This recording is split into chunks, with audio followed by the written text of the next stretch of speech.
तो पिछले क्लास में किया था हमने एम्पियर सर्किटल लॉ की हेल्प से मैग्नेटिक फील्ड का calculation due to a long straight wire और एक लॉन्ग सिलिंड्रिकल वायर के लिए मैग्नेटिक फील्ड हमने निकाला था using ampere circuital law at different positions. What positions? Cylindrical wire के बाहर वाले किसी पॉइंट पर मैग्नेटिक फील्ड, सरफेस पर मैग्नेटिक फील्ड और वायर के अंदर किसी जगह पे मैग्नेटिक फील्ड, ये हमने कैलकुलेट किया था। अब और दो एप्लीकेशंस हैं, magnetic field due to solenoid और magnetic field due to toroid. तो सोलेनॉइड के बारे में पहले जान लेते हैं। सोलेनॉइड क्या होता है?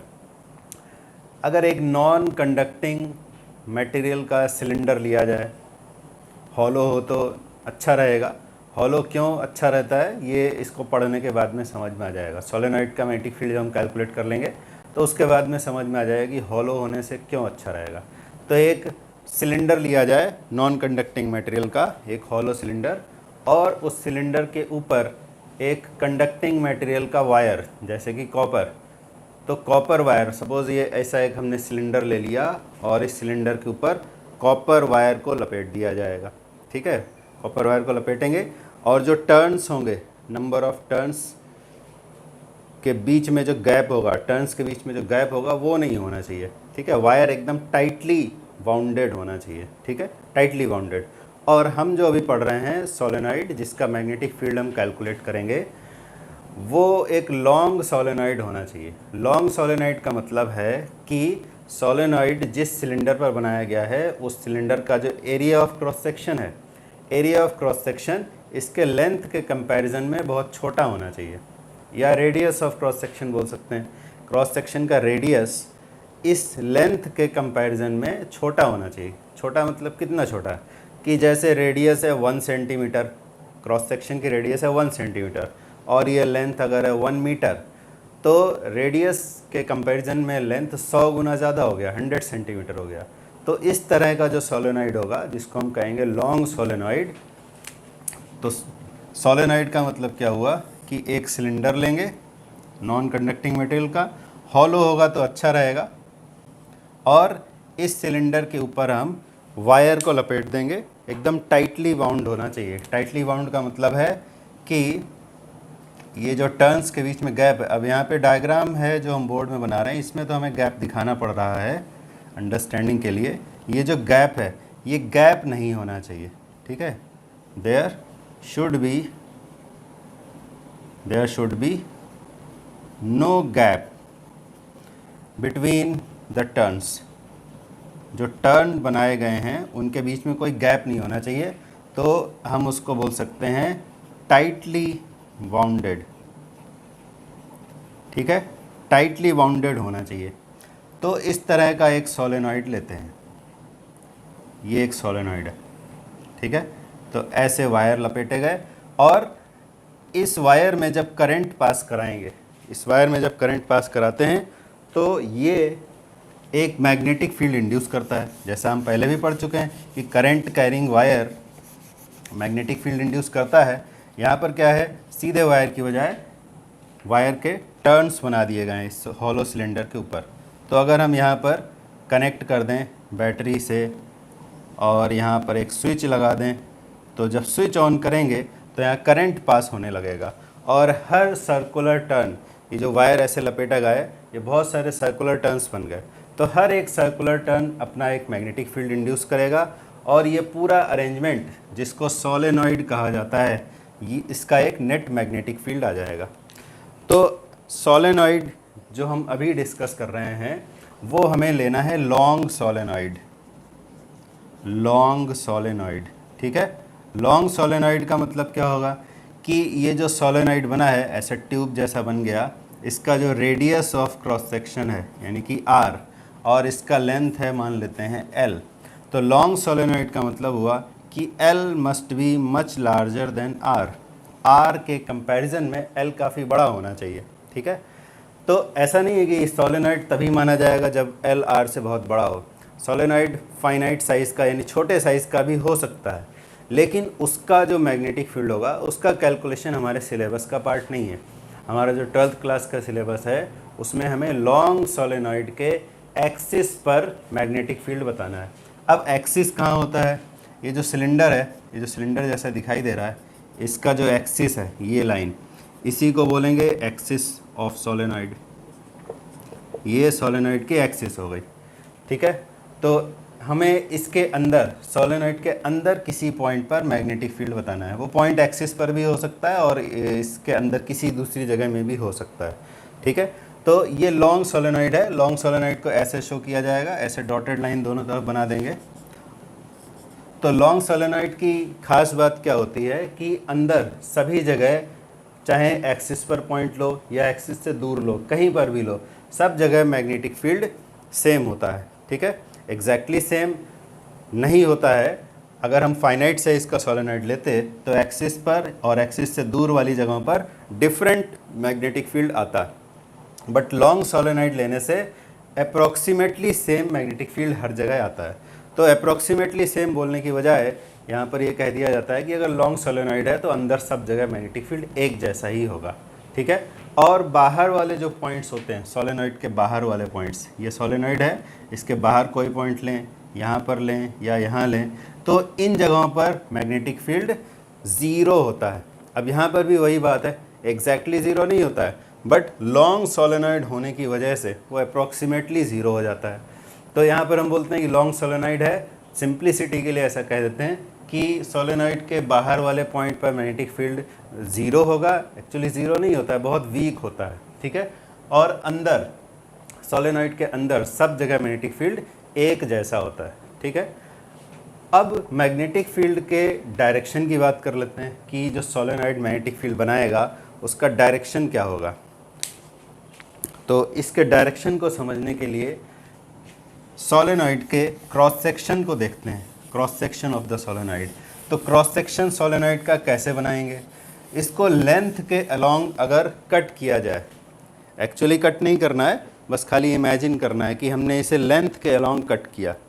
तो लेंथ के अलोंग कट करने से क्या होगा, मान लो कि ये हमारा एक सोलेनॉइड था, ये ऐसे एक सिलेंडर था, ये सिलेंडर था, इसके ऊपर हमने वायर्स को लपेट करके एक सोलेनॉइड बनाया था। अगर इसको लेंथ के अलोंग कट किया जाए, मतलब ऐसे लेंथ के अलोंग कट किया जाए, ऐसे नहीं कट करना है, हमें लॉन्गिट्यूडनल कट करना है, ठीक है। ऐसे कट करेंगे तो क्या होगा, अगर एक्चुअली कट नहीं करना है, जस्ट इमेजिन करना है इस मैग्नेटिक फील्ड को समझने के लिए। तो अगर इसको कट कर दिया जाए और सामने की साइड से देखें तो सोलेनॉइड हमें कैसा दिखाई देगा, एक काटा हुआ सोलेनॉइड किस तरह का दिखेगा।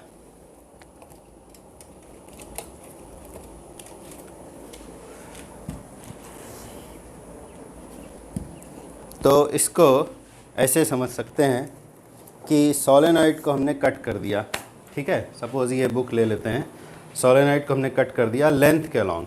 तो सामने वाली साइड से देखने पर, मान लो ऐसे कट कर दिया, ये हमारा सिलेंडर था, हमने इसको ऐसे कट कर दिया, तो हमें कुछ इस तरह का दिखाई देगा, ठीक। ऐसे सिलेंडर का ऐसे कट कर दिया तो यहाँ पे गड्ढा रहेगा, और यहाँ पर क्या दिखाई देगा, इस किनारे पर और इस किनारे पर हमें क्या दिखाई देगा, यहाँ हमें दिखाई देंगे वायर्स के एंड्स, ठीक है। ये सिलेंडर था, इसके ऊपर वायर लगे हुए थे ऐसे, और इसको हमने ऐसे काट दिया, ठीक। एक्चुअली नहीं काटा है, जस्ट इमेजिन करना है।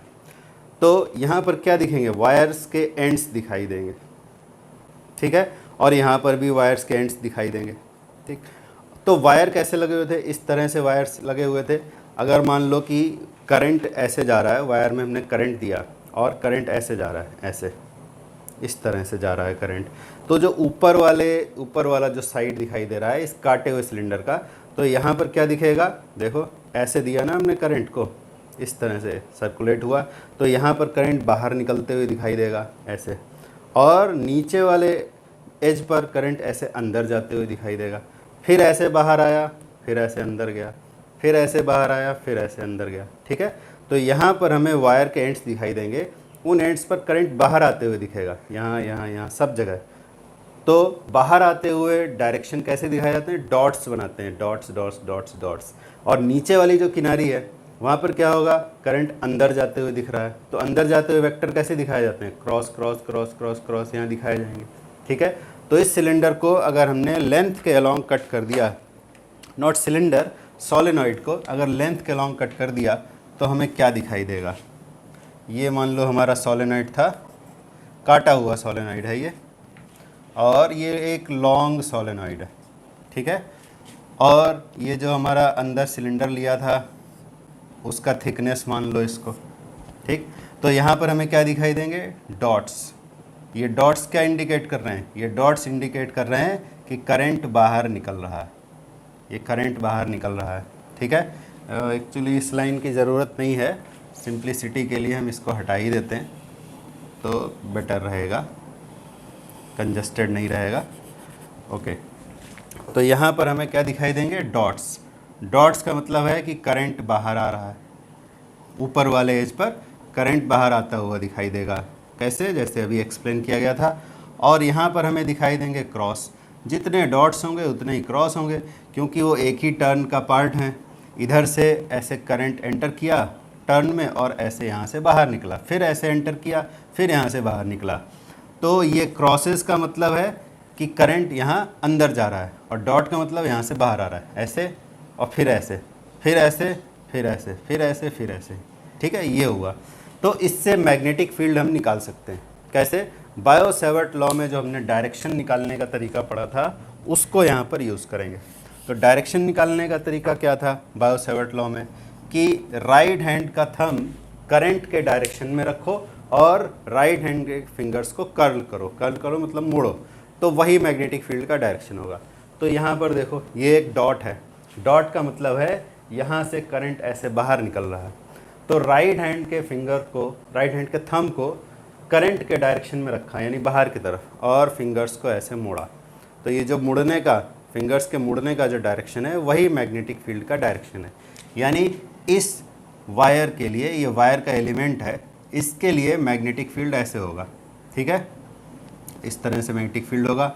और एक टर्न ऐसे बना सकते हैं।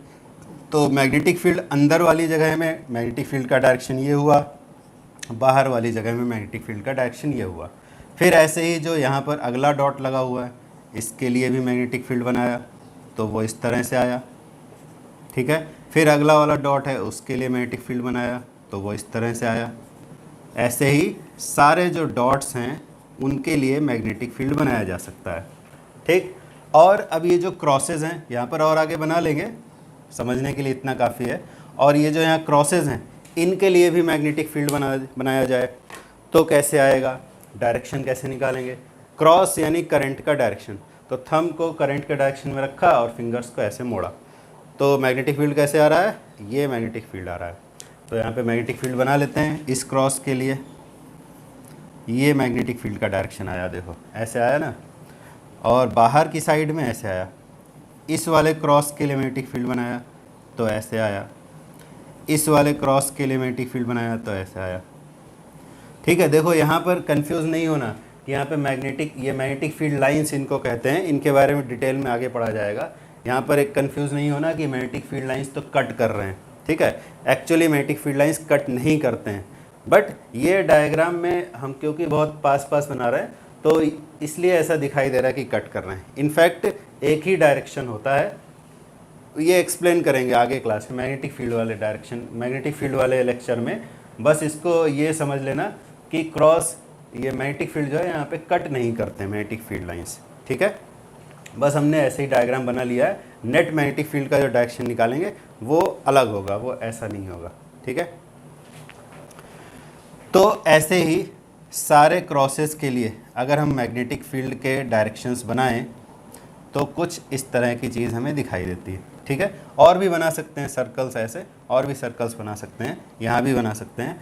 तो इम्पॉर्टेंट बात यह है कि जो अंदर वाला रीजन है उसमें देखो, ऊपर जो डॉट्स थे उनका मैग्नेटिक फील्ड, इसका इधर आ रहा है, इसका इधर आ रहा है, इसका इधर आ रहा है, इसका इधर आ रहा है, ठीक है। ये मैग्नेटिक फील्ड आ रहा है अंदर। और ये जो नीचे क्रॉसेस थे उनके मैग्नेटिक फील्ड के डायरेक्शन भी देखो इस तरह के आ रहे हैं, ठीक है। और अगर सर्कल बनाओगे तो यहाँ मैग्नेटिक फील्ड डॉट्स वाला ऐसे आएगा, क्रॉसेस वाला ऐसे आएगा। तो अगर अंदर वाली जगह में देखें तो ये जो एरोज़ बने हुए हैं, ये एरोज़ सब एक ही डायरेक्शन में आ रहे हैं, ठीक है, और अप्रॉक्सीमेटली यूनिफॉर्म भी हैं। तो यहाँ पर क्या होगा कि अंदर वाली जगह में, सोलेनॉइड के अंदर वाली जगह में मैग्नेटिक फील्ड एक ही डायरेक्शन में आ रहा है, चाहे डॉट्स वाला मैग्नेटिक फील्ड देखें चाहे क्रॉसेस वाला देखें। अंदर वाली जगह में सारे मैग्नेटिक फील्ड्स एक ही डायरेक्शन में आ रहे हैं, हर एक पॉइंट के लिए सेम डायरेक्शन में आ रहे हैं। तो उससे क्या होगा कि मैग्नेटिक फील्ड एक ही डायरेक्शन में है और ऑलमोस्ट यूनिफॉर्म है सब जगह। तो हम ऐसा बोल सकते हैं कि सोलेनॉइड के अंदर वाले रीजन में एक यूनिफॉर्म मैग्नेटिक फील्ड होता है। ठीक है, तो यूनिफॉर्म मैग्नेटिक फील्ड को कैसे इंडिकेट करते हैं? पैरेलल इक्विडिस्टेंट लाइंस की हेल्प से करते हैं। तो सोलेनॉइड के अंदर मैग्नेटिक फील्ड का नेचर क्या होगा वो यहाँ पर हमें समझ में आ गया। ठीक है, कैसा होगा? एक यूनिफॉर्म मैग्नेटिक फील्ड होगा। यूनिफॉर्म मैग्नेटिक फील्ड क्यों होगा उसका एक्सप्लेनेशन इस डायग्राम में दिया गया है। और अब बाहर वाले फील्ड की अगर बात करें यहाँ पर इन जगहों पर, तो यहाँ पर देखें कि बाहर वाली जगहों पर मैग्नेटिक फील्ड यहाँ पर जैसे एक टर्न का है, तो अगर इस लाइन के अलॉन्ग चलें, इस लाइन के अलॉन्ग, तो वो एक ही टर्न का मैग्नेटिक फील्ड हमें यहाँ मिलेगा। दूसरे वाले का देखें तो इस पॉइंट के अलॉन्ग एक ही टर्न का मैग्नेटिक फील्ड मिलेगा।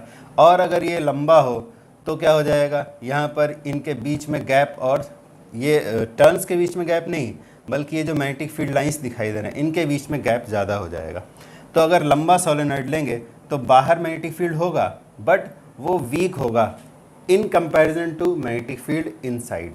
तो बाहर मैग्नेटिक फील्ड एग्जैक्टली ज़ीरो नहीं होता है बट उसको ज़ीरो मान लेते हैं, अप्रॉक्सीमेटली ज़ीरो, और वो तब होता है जब सोलेनॉइड बहुत बड़ा हो। ठीक है, अगर छोटा सोलेनॉइड हो, देखो यहाँ कंपैरिजन बताते हैं। अगर एक छोटा सोलेनॉइड लिया, मान लो हमने एक फाइनाइट साइज़ का एक छोटा सोलेनॉइड लिया, तो इसमें क्या होगा, अंदर वाली जगहों में तो मैग्नेटिक फील्ड ऐसे दिखाई दे रहा है, ये हमने अभी डिस्कस किया है कि अंदर यूनिफॉर्म मैग्नेटिक फील्ड होगा। Uniform magnetic field is represented by parallel equidistant lines. और बाहर वाली जगहों में देखें अगर फील्ड, तो ये फील्ड जा रहा है ऐसे, ये एक फील्ड गया, ये ऐसे लाइन से फील्ड लाइन ऐसे गया, दूसरा फील्ड लाइन ऐसे गया। तो बाहर वाली जगहों में फील्ड लाइन, एक फील्ड लाइन तो सोलेनॉइड के पास होगी, जो नेक्स्ट वाली फील्ड लाइन होगी वो ऐसे और दूर से जाएगी, नेक्स्ट वाली फील्ड लाइन होगी वो ऐसे और भी दूर से जाएगी। तो फील्ड लाइंस के बीच में गैप बढ़ने का मतलब होता है कि वहाँ पर फील्ड वीक है, और यहाँ पर फील्ड लाइंस बहुत पास पास है, यहाँ बहुत वीक है।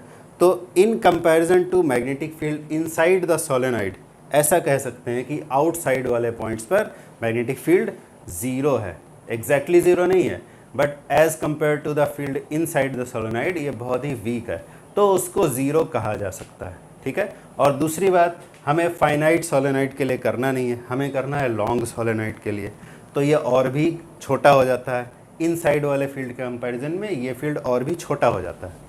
तो यही रीज़न है कि ऐसा बोला जाता है कि लॉन्ग सोलेनॉइड के अंदर मैग्नेटिक फील्ड सब जगह यूनिफॉर्म होगा और बाहर वाले पॉइंट्स पर मैग्नेटिक फील्ड ज़ीरो होगा।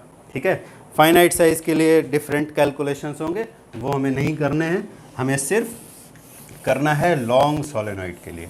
तो लॉन्ग सोलेनॉइड के अंदर किसी भी पॉइंट पर मैग्नेटिक फील्ड यूनिफॉर्म होगा, और कितना होगा वो हम एम्पियर सर्किटल लॉ से कैलकुलेट कर सकते हैं। तो कैसे किया जाएगा? तो मान लो ये हमारा सोलेनॉइड है, उसी तरह से हमने लेंथ के अलॉन्ग इसको कट करके रखा है, और यहाँ पर ये हमें डॉट्स मिल रहे हैं। डॉट्स का मतलब है कि यहाँ से करंट बाहर आ रहा है, और ये लॉन्ग सोलेनॉइड है, ऐसे डॉटेड बना दिया मतलब लॉन्ग सोलेनॉइड। और ये क्रॉसेस का मतलब है कि यहाँ से करंट अंदर की तरफ जा रहा है। ठीक है, तो हमें किसी पॉइंट पर, मान लो कि यहाँ एक पी पॉइंट है, ये एक्सिस पर हो या कहीं भी हो, सब जगह मैग्नेटिक फील्ड एक जैसा है, इसलिए कोई टेंशन नहीं है कि पी पॉइंट कहाँ होना चाहिए। इस पॉइंट पर मैग्नेटिक फील्ड बताना है, तो इस पॉइंट पर मैग्नेटिक फील्ड बताने के लिए एम्पियर सर्किटल लॉ यूज़ करना है। एम्पियर सर्किटल लॉ में पहला स्टेप क्या होता है? पहला स्टेप होता है एम्पीरियन लूप। एम्पीरियन लूप बनाना है हमें। Amperian loop is similar to Gaussian surface in Gauss law. तो एम्पीरियन लूप की प्रॉपर्टी क्या होनी चाहिए कि वो उस पॉइंट को इंक्लूड करना चाहिए जिस पॉइंट पर हमें मैग्नेटिक फील्ड बताना है, तो इस पॉइंट को इंक्लूड करें।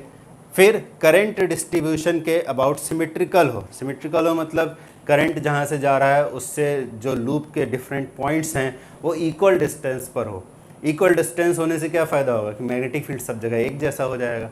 तो ये सारी चीज़ें होती हैं, बट इसका कोई फिक्स शेप और साइज़ नहीं होता है। जैसे गॉसियन सरफेस को हम कोई भी शेप और कोई भी साइज़ का ले सकते हैं, उसी तरह से एम्पीरियन लूप को भी हम किसी भी शेप और किसी भी साइज़ का ले सकते हैं, यानी कि एक आर्बिट्ररी चीज़ होती है। आर्बिट्ररी मीन्स हम अपनी कन्वीनियंस के अकॉर्डिंग कैलकुलेशन को ईजी बनाने के लिए कैसा भी ले सकते हैं, ठीक है।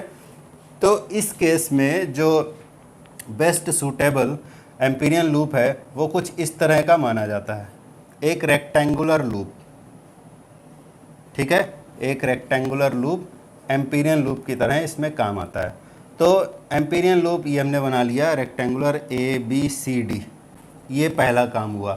दूसरा काम होता है कि जिस पॉइंट पर मैग्नेटिक फील्ड निकालना है उस पॉइंट पर मैग्नेटिक फील्ड का डायरेक्शन और जो लूप के अलोंग इंटीग्रेशन है उसके लिए जो एलिमेंट लेते हैं डीएल वेक्टर, उनके बीच में एंगल कितना है वो देखना होता है, ठीक है। तो जैसे पिछले क्लास में भी बताया था कि ये डॉट्स हैं करंट के डायरेक्शन, तो अगर करंट के डायरेक्शन में हम राइट हैंड का थंब रखें और फिंगर्स को मोड़ें तो जो डायरेक्शन आता है उसी डायरेक्शन में हमें डीएल वेक्टर लेना चाहिए, ठीक है। तो P पॉइंट पर अगर देखें तो और ये करंट थे, ये डॉट्स थे करंट, तो राइट हैंड के थंब को करंट के डायरेक्शन में रखा और फिंगर्स को ऐसे मोड़ा, तो हमें इंटीग्रेशन किस डायरेक्शन में लेना चाहिए, ऐसे लेना चाहिए, A से B, B से C, C से D, यहाँ पे D होगा, और D से A, इस तरह से इस सेंस में हमें इंटीग्रेट करना है, एंटी क्लॉकवाइज सेंस में। क्यों करना है? क्योंकि हमने डॉट्स को कंसिडर किया है इस लूप के अंदर। अगर हम इस तरफ लूप बनाते क्रॉस वाली साइड में तो एम्पीरियन लूप में इंटीग्रेशन क्लॉकवाइज हो जाता, ठीक है। तो ऐसा कोई रटने की ज़रूरत नहीं है कि क्लॉकवाइज लेना है कि एंटी क्लॉकवाइज लेना है। लूप के अंदर जो करंट आ रहा है उसको देख करके हमें डिसाइड करना है, राइट हैंड के थंब को करंट के डायरेक्शन में रखना है और फिर फिंगर्स को मोड़ना है। तो फिंगर्स के मोड़ने का जो डायरेक्शन आएगा वही हमारे इंटीग्रेशन का सेंस लिया जाएगा, ठीक है। तो अब इस लूप में हमें देखना है कि डीएल वेक्टर और मैग्नेटिक फील्ड वेक्टर के बीच में एंगल क्या है। तो दूसरा काम तो हमारा हो गया। हमने दूसरा काम क्या किया था? Sense of integration, line integration करना होता है। सेंस ऑफ लाइन इंटीग्रेशन हमने पहचान लिया कि वो एंटी क्लॉकवाइज होगा। तीसरा काम क्या करना होता है? Angle between B vector and DL vector हमें देखना होता है। तो यहाँ पर देखो अब कि मैग्नेटिक फील्ड किस डायरेक्शन में है। अभी हमने डिस्कस किया था कि इन साइड में मैग्नेटिक फील्ड अगर डॉट्स और क्रॉस ऐसे हैं तो मैग्नेटिक फील्ड सब ऐसे आ रहा है, इस तरफ लेफ़्ट से राइट की तरफ आ रहा है। तो अगर हम ए बी लाइन के अलोंग देखें तो डीएल वेक्टर और मैग्नेटिक फील्ड वेक्टर दोनों सेम डायरेक्शन में आते हैं, ठीक है। इस लाइन पर अगर देखें BC पर तो डीएल वेक्टर तो हमारा ऐसे जाएगा, ये अभी डिस्कस हुआ था क्यों ऐसे जाएगा, ठीक है। और मैग्नेटिक फील्ड यहाँ पर इस डायरेक्शन में है, मैग्नेटिक फील्ड अंदर वाली जगह में सब जगह इस डायरेक्शन में है, ऐसे किसी भी पॉइंट पर लो। तो अगर यहाँ पर हमने एक पॉइंट लिया तो मैग्नेटिक फील्ड और डीएल वेक्टर के बीच हमें मिला 90 डिग्री एंगल। इधर आओ CD लाइन पर, तो डीएल का डायरेक्शन तो ये था हमारा, अभी डिस्कस किया था, बट यहाँ मैग्नेटिक फील्ड है ही नहीं, तो डायरेक्शन के बारे में सोचने की ज़रूरत नहीं है। DA वाली जो लाइन है इस पर अगर देखें तो डीएल वेक्टर तो हमारा इस लाइन के अलोंग था, ये डीएल वेक्टर था, बट यहाँ तो मैग्नेटिक फील्ड है ही नहीं। इस पार्ट में भी अगर देखोगे तो मैग्नेटिक फील्ड आएगा इस तरफ, तो फिर से डीएल और बी के बीच एंगल हो जाएगा 90 डिग्री। तो हमने लूप के एम्पीरियन लूप के डिफरेंट पॉइंट्स पर देख लिया कि बी और डीएल के बीच एंगल कितना है। चौथा काम यानी चौथा स्टेप होगा integration of B dot DL करना, ठीक है। तो अगर ये सर्कुलर लूप होता तो सब जगह हर जगह पर क्या होता है? एंगल बिटवीन बी और डीएल सब जगह एक जैसा हो जाता है, ठीक है। बी और डीएल के बीच में एंगल 0 हो जाता है। लेकिन यहाँ जो लूप है हमारा वो रेक्टेंगुलर शेप का है, इसमें सब जगह एंगल एक बराबर नहीं है। जैसे यहाँ पे 0 है बी और डीएल के बीच एंगल, यहाँ पे 90 है, यहाँ तो मैग्नेटिक फील्ड है ही नहीं, यहाँ पर भी 90 है, ठीक है। तो सब जगह एक जैसा एंगल नहीं है।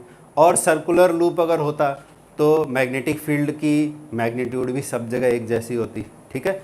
लेकिन यहाँ पर ऐसा नहीं है, लूप के डिफरेंट पार्ट्स में different B dot D L की वैल्यू आएगी। क्यों आएगी? क्योंकि बी सब जगह अलग अलग है। सब जगह अलग अलग है मीन्स कहने का सब जगह एक जैसा नहीं है, और बी और डी एल के बीच एंगल भी एक जैसा नहीं है। तो हम एक ही बार में इसको इंटीग्रेट नहीं कर सकते, हमें इस क्लोज्ड लूप को 4 पार्ट में डिवाइड करना पड़ेगा। कैसे? एक तो हम बी डॉट डी एल करेंगे ए से लेकर बी तक, यहाँ पर ए से बी तक, फिर बी डॉट डी एल करेंगे कहाँ से कहाँ, बी से सी तक, फिर बी डॉट डी एल करेंगे कहाँ से कहाँ तक, सी से डी तक, फिर बी डॉट डी एल करेंगे कहाँ से कहाँ तक, डी से ए तक। ठीक है, ये हमें 4 पार्ट में डिवाइड करना पड़ा क्योंकि सब जगह बी डॉट डी एल एक जैसा नहीं है। क्लियर? तो अब देख लो इनकी वैल्यूज़ क्या आएगी इन चारों इंटीग्रेशंस की। एक इंटीग्रेशन ये है, ये है, ये है, ये है, 4 इंटीग्रेशन हो गए। तो अब यहाँ पर लिख सकते हैं ए बी सी डी, मतलब पूरे लूप के लिए इंटीग्रेशन को हमने 4 पार्ट में डिवाइड कर लिया। अब इसकी वैल्यू क्या आएगी यहाँ पर देखते हैं। So B dot D L along loop A B C D equal to A से बी में, देखो बी डॉट डी एल क्या आएगा, ए से बी में बी और डी एल सेम डायरेक्शन में है तो यहाँ आ जाएगा बी डी एल कॉस 0 कहाँ के लिए, ए से बी के लिए। ठीक है, और बी से सी के लिए, बी से सी में बी और डी एल एक दूसरे के परपेंडिकुलर हैं तो बी डॉट डी एल करेंगे तो आ जाएगा बी डी एल कॉस π/2 कहाँ से कहाँ, बी से सी में। और डी से ए में क्या हो रहा है, सी से डी है पहले, सी से डी में मैग्नेटिक फील्ड ही 0 हो जाता है तो इस इंटीग्रेशन की वैल्यू हो जाएगी 0। फिर डी से ए में बी डॉट डी एल क्या हो जाता है, इसमें भी आ जाता है बी डी एल कॉस π/2, यहाँ भी π/2 एंगल है तो कॉस π/2 0 होता है, यहाँ भी कॉस π/2 0 हो गया तो ये इंटीग्रेशन भी 0 हो जाएंगे। हमारे पास बचेगा सिर्फ ये वाला B dot D L cos 0 A B, बस इतना बचेगा और कुछ नहीं, और सब हो जाएगा 0। ये 0 हो गया 90 होने की वजह से, ये 0 हो गया क्योंकि मैग्नेटिक फील्ड 0 है, ये भी 0 हो गया क्योंकि यहाँ पर एंगल है 90। तो अल्टीमेटली हमारे पास बचा सिर्फ इतना।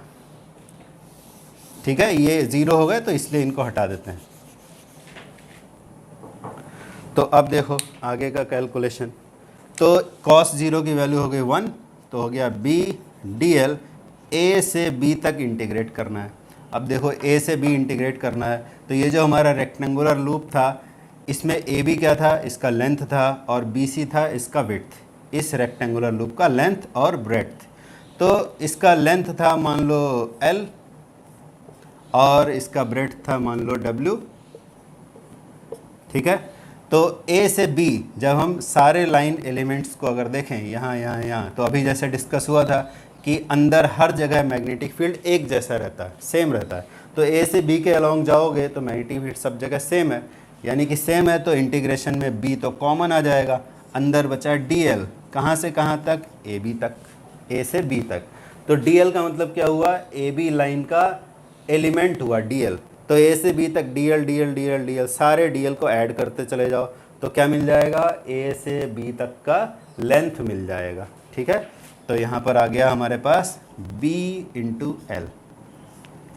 ये हो गया हमारा line integration of magnetic field for this closed Amperian loop.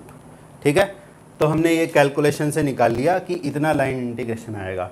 अब क्या करेंगे, अब हमें करना है, क्या करना है, अब एम्पियर सर्किटल लॉ के अकॉर्डिंग देखना है कि B dot D L for this closed loop कितना होता है।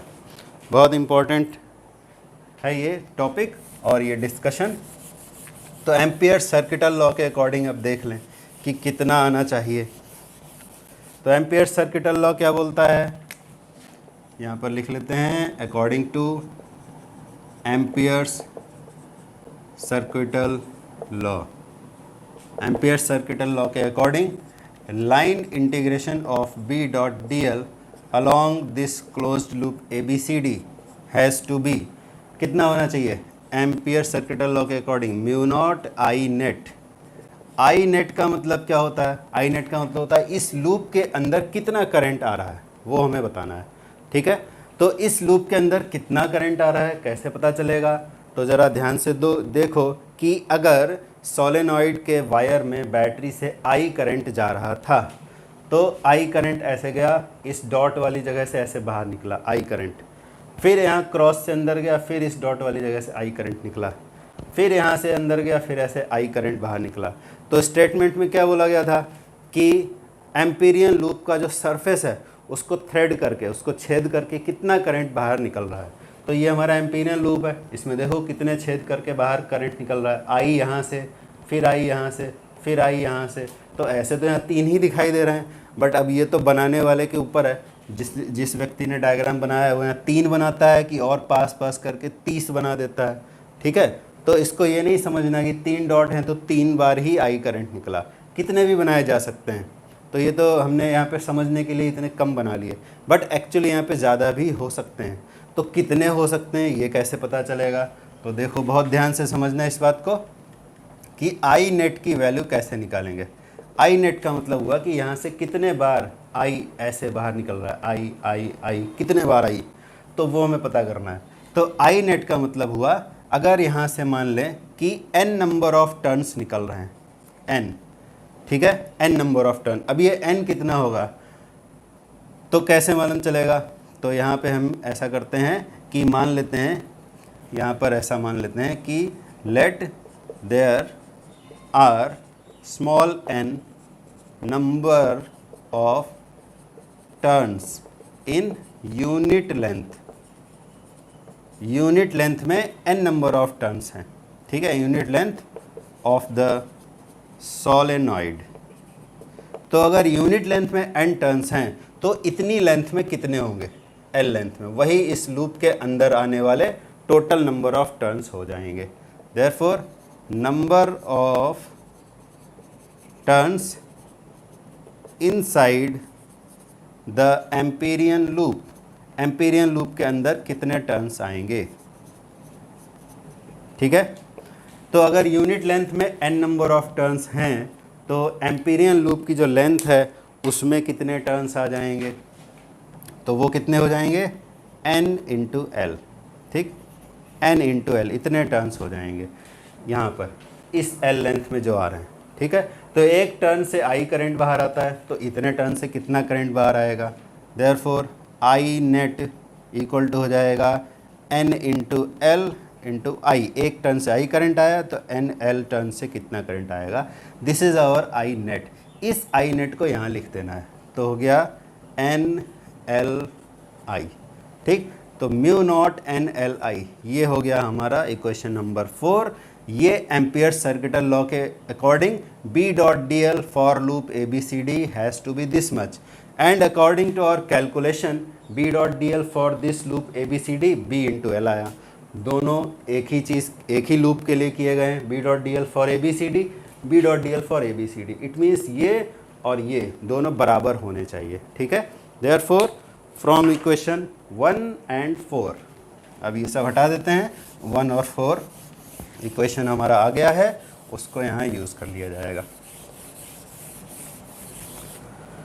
So therefore from equation 1 and 4, therefore from 1 and 4, 1 में आया था B into L right side में, और 4 में आया mu naught n l i। तो l तो डिवाइड हो गया, तो B इक्वल टू आ गया म्यू नॉट n i। तो ये हमारा एक्सप्रेशन आ गया सोलेनॉइड के अंदर किसी भी पॉइंट पर मैग्नेटिक फील्ड की वैल्यू इतनी होगी, B equal to mu naught n i। ठीक है, तो इसमें ध्यान दें ज़रा, इसमें सोलेनॉइड की लेंथ का टर्म कहीं नहीं दिखाई दे रहा है। ठीक है, और ना ही एक्सिस से कितनी डिस्टेंस पर मैग्नेटिक फील्ड है वो भी नहीं दिखाई दे रहा है।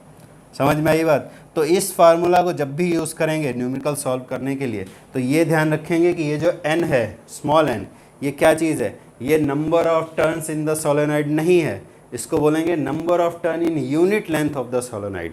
मान लो कि ऐसा बोला जाए कि सोलेनॉइड जो है वो है 100 सेंटीमीटर लंबा, यानी सोलेनॉइड की लेंथ है मान लो 100 सेंटीमीटर, और टोटल नंबर ऑफ टर्न्स है मान लो कि 50 टर्न्स मान लो, या और मान लेते हैं कुछ, चलो 200 टर्न्स मान लिया। तो जब फार्मूला यूज़ करेंगे तो पहले टोटल नंबर ऑफ टर्न को लेंथ से डिवाइड करेंगे, यानी number of turn in unit length, तो वो 2 आएगा। इस 2 को यहाँ पर यूज़ करना है।